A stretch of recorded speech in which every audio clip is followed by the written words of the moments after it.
Hello everyone and welcome back to Math Bold Master আৰম্ভ কৰোঁ আমাৰ আজিৰ সেশনটো সেশনটোত আমি কৰিম এটা প্ৰেক্টিছ সেশন তো আমি লাইনছ অফ সিমেট্ৰি আমি আইডেন্টিফাই কৰিব লাগিব তাৰমানে আমাক কেইটামান ডিফাৰেণ্ট টাইপছ অফ শেপছ দিয়া থাকিব সেই শেপছটো লাইন অফ সিমেট্ৰি আমি আইডেন্টিফাই কৰিম so let us begin Question number 1. Which of the following shapes show a line of symmetry? তো ইয়াতে আমাক কেইটামান শেপ দিছে A, B and C এই তিনিটা শেপৰ ভিতৰত কোনটোৱে লাইন অফ সিমেট্ৰি দি আছে আমাক এইটো দিছে তো তিনিটা শেপটোতো সেমে হয় পেন্টাগন হয় পাঁচটা সাইড আছে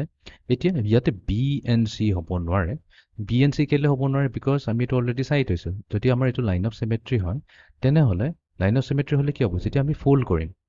ফোল্ড কৰিম তেনেহ'লে আমাৰ এই ট্ৰায়াঙ্গলটো ইয়াৰ ওপৰত বহিলে এইখিনি পোৰ্শনটো কি হ'ব খালী হৈ থাকিব তো এক্স্যাক্টলি কি হ'ব লাগিছিল ইকুৱেল হ'ব লাগিছিল সেইকাৰণে এইটো হ'ব নোৱাৰে মেচ ঠিক তেনেকৈ আমি যদি ফোল্ড কৰি দিওঁ ফোল্ড কৰি পেলাই তলৰ পাৰ্টটো যদি ওপৰত বহাই দিওঁ তেনেহ'লে আমি ঠিক এনেকা ধৰণৰ এটা শেপ পাম তো ইয়াতে কি হ'ল এইখিনি পোৰ্শন কভাৰ নোহোৱা মানে কি হ'ল এইটো একচুৱেলি ইয়াতে সিমেট্ৰি নাই বাট এই যদি চাওঁ এইটোৱে আমাৰ কাৰেক্ট আনচাৰ হ'ব বিকজ আমি যদি এইটো আমাৰ লাইন অফ সিমেট্ৰিৰ যদি আমি এইখিনিতে ফোল্ড এটা দিওঁ ভাঁজ এটা দিওঁ তেনেহ'লে এই গোটেই পৰ্টটো এইখিনিতে ধুনীয়াকৈ বহি যাব ঠিক আছে তো এইটোৱে হ'ব আমাৰ কাৰেক্ট অপশ্যন নম্বৰ এ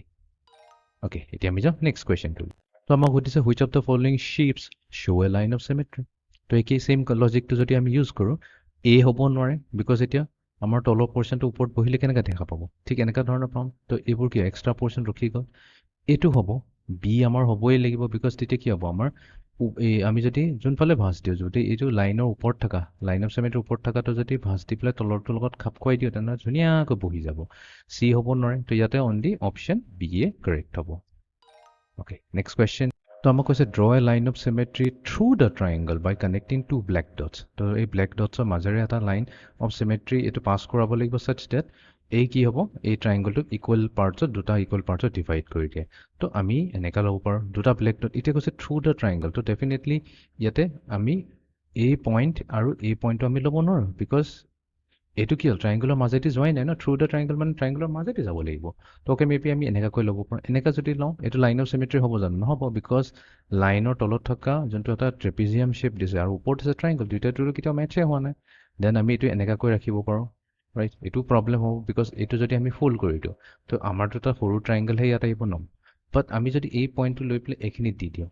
তো এক্স্যাক্টলি আমি দেখা পাম যে আমাৰ এই ট্ৰায়াঙ্গলটো দুটা ট্ৰায়াঙ্গলত ডিভাইড হৈছে তো ওপৰ ট্ৰায়াঙ্গল আৰু তলৰ ট্ৰায়াঙ্গলটো লাইনৰ ওপৰৰ লাইনৰ তলৰ ট্ৰায়াঙ্গল দুটা এক্স্যাক্টলি চেম টু চেম হয় অ'কে এইটোৱে হৈ যাব তেতিয়াহ'লে আমাৰ লাইন অফ সিমেট্ৰি এতিয়া আমি যাওঁ লাষ্ট কুৱেশ্যনটোলৈ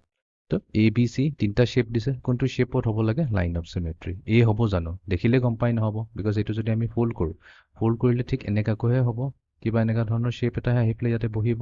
ৰাইট নহ'ব এইটো বি যদি চাওঁ এইটো হ'ব নোৱাৰে যদি আমি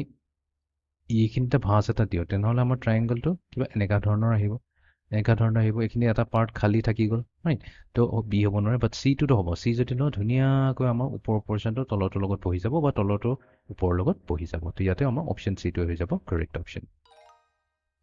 তো এইটো আছিলে আমাৰ আজিৰ প্ৰেক্টিছ ছেশ্যনটো য'ত আমি আইডেণ্টিফাই কৰিলোঁ some lines of symmetry so' see in the next session thank U